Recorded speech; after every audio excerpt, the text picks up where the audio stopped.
एक बार एक साधु जंगल में तपस्या कर रहा था कि तभी उसके पास एक हिरन आ गया। वो हिरन उसके चारों तरफ दौड़ने लगा और उसकी आहट से साधु की तपस्या भंग हो गई। साधु ने आंखें खोली। ओह, ये तो एक हिरण है।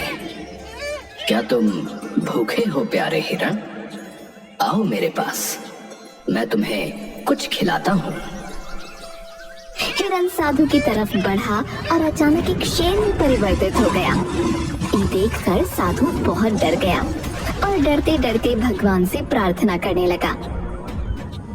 हे भगवान, ये क्या माया है? कहीं ये शेर मुझे, हे भगवान मेरी रक्षा करें, मुझे इस माया से बाहर निकाले। शेर ने साधु की तरफ छलांग लगाई। साधु घबराकर जमीन पर गिर पड़ा, लेकिन तभी वो शेर गायब हो गया और सामने जादूगर हीरा प्रकट हुआ, जो कि दहाड़े मार कर हंसने लगा। ये देख साधु को बहुत गुस्सा आया। क्या हुआ बाबा, डर गए? लोग तो आपको बड़ा महान समझते हैं, पर आप तो बड़े डरपोक निकले। एक मामूली शेर से डर गए आप। अच्छा जादूगर, तो ये तू कर रहा था? तेरी इतनी हिम्मत कि तू मेरा अपमान करे, मेरे साथ छल करे। जा, मैं तुझे श्राप देता हूँ कि तेरा परिवार तुझे भूल जाएगा।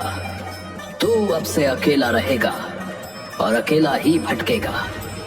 यही तेरे छल की सजा है। अपना ये फालतू श्राप अपने पास ही रखो बाबा। मैं किसी श्राप व्राप को नहीं मानता, और मेरा परिवार ऐसे कैसे मुझे भूल जाएगा। चलो मैं तो चला। जादूगर ने साधु की बात को बिल्कुल गंभीरता से नहीं लिया और वो अपने घर पहुंचा, पर वहाँ सचमुच उसकी पत्नी और बेटी ने उसे नहीं पहचाना। ये देख जादूगर परेशान होता हुआ भगवान से बोला। हे भगवान, मेरी पत्नी तो मुझे सचमुच भूल गई और घर में भी घुसने नहीं दे रही। इसका मतलब उस साधु का श्राप सच हो गया है। मुझे ये सब सही करने उसके पास ही जाना पड़ेगा। जादूगर वापस उस साधु के पास जाकर उसके पैरों में गिर गया और उससे बहुत माफी मांगी। बहुत देर माफी मांगने के बाद साधु ने उससे कहा, मैं अपना श्राप तो वापस नहीं ले सकता, लेकिन श्राप को तोड़ने का एक तरीका बता सकता हूँ। तुमने मेरे साथ छल किया था, तो छल के विपरीत अब तुम्हें एक ऐसा व्यक्ति ढूंढना होगा जो इस राज्य में सबसे ज्यादा ईमानदार हो। जब वो व्यक्ति तुम्हारे बीवी बच्चों को बताएगा कि तुम उनके क्या हो, तब उन्हें सब याद आ जाएगा। बाबा इसमें तो काफी वक्त लग जाएगा। हाँ, लेकिन तुम कर्म करो, तुम्हें इसका फल जरूर मिलेगा। बस तुम जो भी करो उसे नेक दिल से करना। ये सुनकर जादूगर ने साधु को धन्यवाद कहा और सबसे ईमानदार व्यक्ति की खोज में निकल गया। दूसरी तरफ पड़ोस के गांव में एक सब्जी वाला रोहित अपनी बीमार मां के साथ एक छोटे से कच्चे मकान में रहता था। वो हमेशा ईमानदारी और मेहनत से काम करता था। भैया 1 किलो आलू दे दो। जी अभी देता हूँ। रोहित ने आलू तोले और ग्राहक को दिए।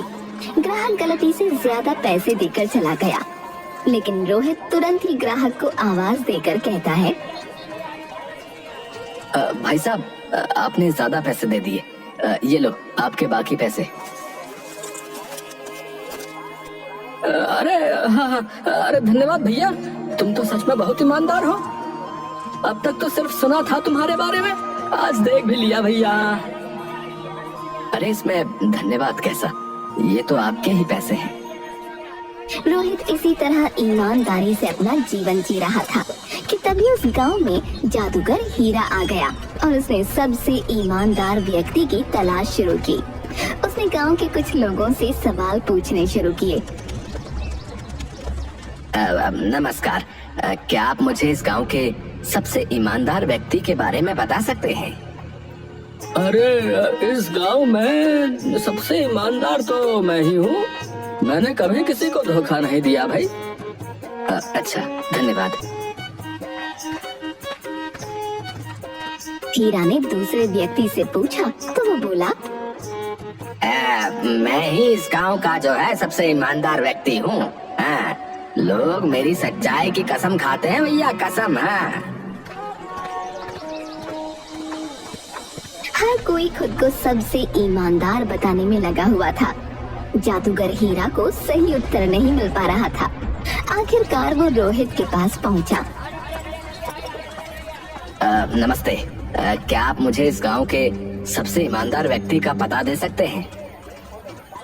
नमस्ते भैया। देखिए, इस गांव में सभी लोग ईमानदार हैं, लेकिन एक बात कही जाती है ना कि ईमानदार वही है जिसे बेईमानी का मौका नहीं मिला। इसलिए अंदर की सच्चाई तो भगवान ही जानता है। रोहित का ये उत्तर सुनकर जादूगर हीरा सोच में पड़ गया। ये तो बिल्कुल सही बात कह रहा है। असली ईमानदारी का पता तब चलता है जब किसी को बेईमानी का मौका मिले और वो फिर भी सच्चाई का साथ दे। मुझे इन लोगों की ईमानदारी की परीक्षा लेनी होगी।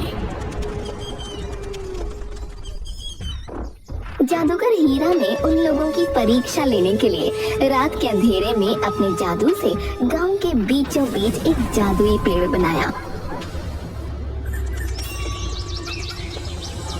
अगली सुबह जब गांव वालों ने उस पेड़ को देखा तो वो हैरान रह गए। अरे ये पेड़ तो यहाँ कल रात तक नहीं था।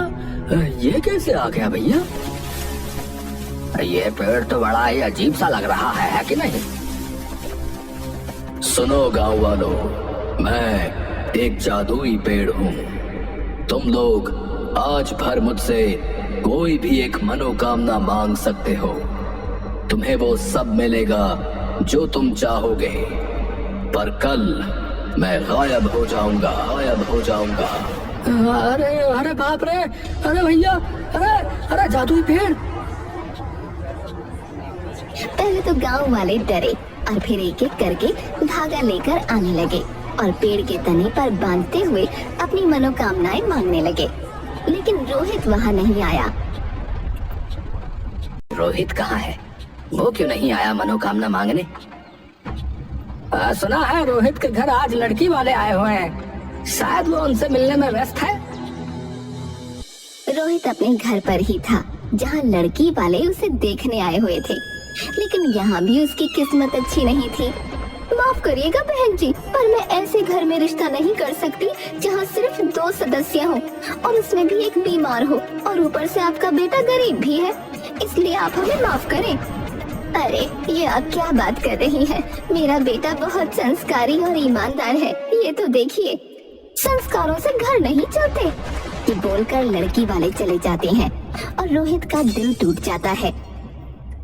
मुझे माफ कर दे मेरे बच्चे, मेरे चक्कर में तेरी शादी भी नहीं हो पा रही। इससे अच्छा तो भगवान मुझे उठा ले। अरे माँ, कैसी बातें कर रही हो? शुभ शुभ बोलो। अरे रोहित, तुम्हारे जीवन में इतने कष्ट हैं, तो तुम जादुई पेड़ पर मनोकामना मांगने क्यों नहीं गए? तुम कौन हो भैया? तुम्हारा शुभ चिंतक हूँ। चलो चलकर मनोकामना मांगो।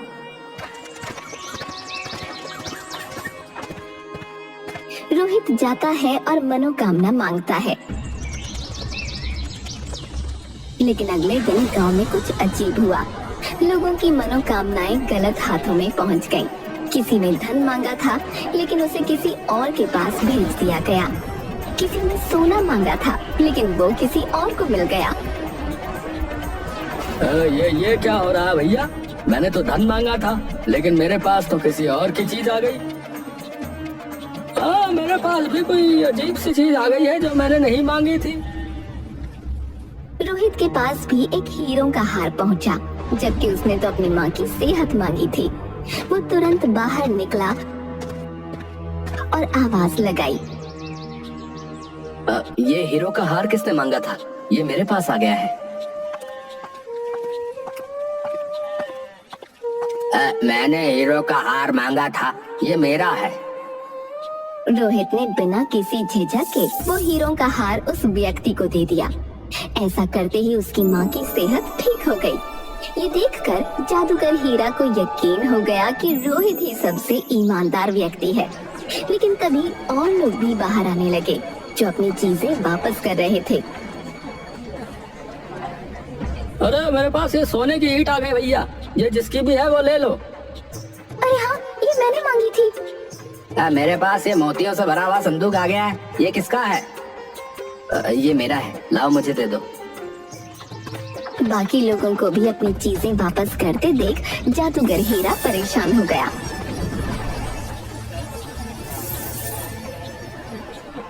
हे भगवान, ये क्या चल रहा है? मुझे तो लगा था कि रोहित ही सबसे ईमानदार व्यक्ति है, पर यहाँ तो और लोग भी अपनी चीजें वापस कर रहे हैं। अब कैसे पता चलेगा कि सबसे ईमानदार कौन है? वो ये सब सोच ही रहा था कि तभी उसे एक विचार आया।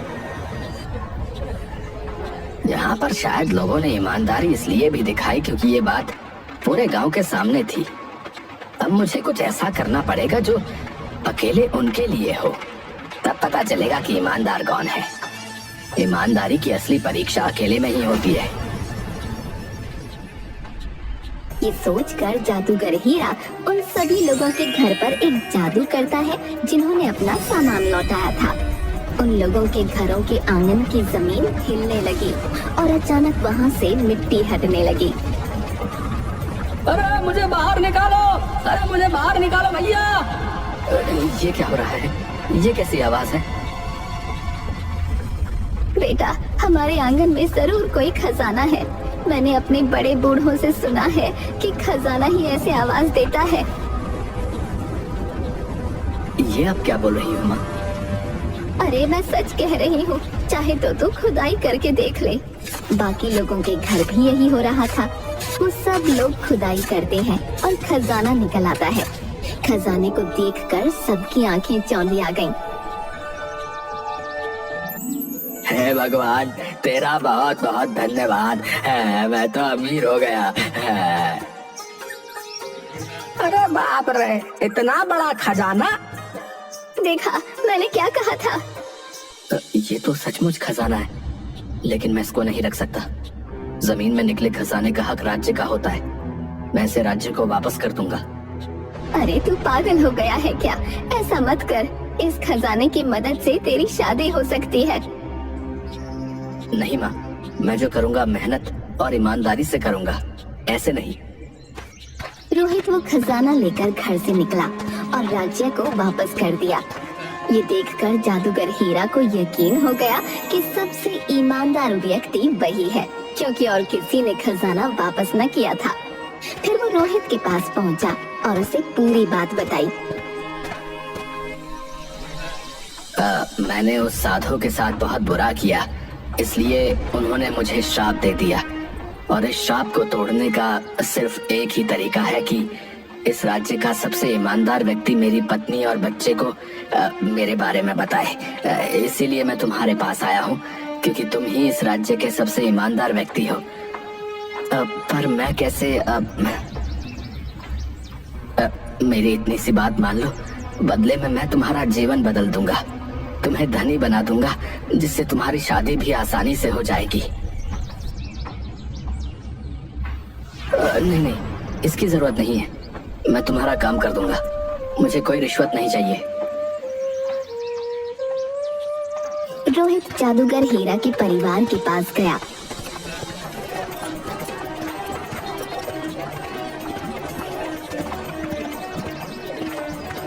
और उन्हें सच्चाई बताई।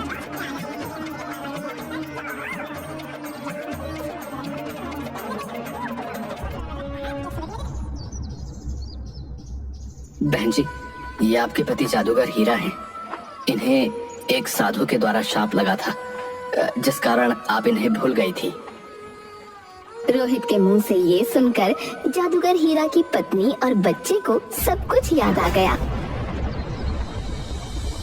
अरे हाँ, मुझे सब याद आ गया। हीरा, तुम कहाँ थे इतने दिनों से? पिताजी, आप कहाँ चले गए थे? जादूगर हीरा ये देखकर खुशी से रोने लगा और उसने उन्हें पूरी बात बताई। धन्यवाद रोहित, तुम्हारी मदद से मेरा परिवार मुझे फिर से पहचान गया। मैं तुम्हारी मदद करना चाहता हूँ, कृपया मुझे करने दो। नहीं, मैंने तुमसे पहले ही कहा था ना, मुझे कोई रिश्वत नहीं चाहिए। तुम्हें कसम है कि तुम मेरे लिए कोई जादू नहीं करोगे। ये बोलकर रोहित वहाँ से जाने लगा, लेकिन तभी उसकी ईमानदारी से प्रभावित होकर जादूगर हीरा की पत्नी ने कहा, रोहित, आपकी शादी हो गई है क्या? जी नहीं। तो क्या आप मेरी बहन से शादी करेंगे? आप जैसे ईमानदार व्यक्ति से शादी करके मेरी बहन धन्य हो जाएगी। रोहित ये सुनकर हैरान रह गया और उसने हाँ कर दी। और कुछ इस तरह रोहित की ईमानदारी ने उसे न सिर्फ गांव में सम्मान दिलाया, बल्कि एक अच्छा जीवन साथी भी। जादूगर हीरा और उसका परिवार भी फिर से खुशहाल जीवन जीने लगा और रोहित ने अपनी सच्चाई और मेहनत से एक नई शुरुआत की।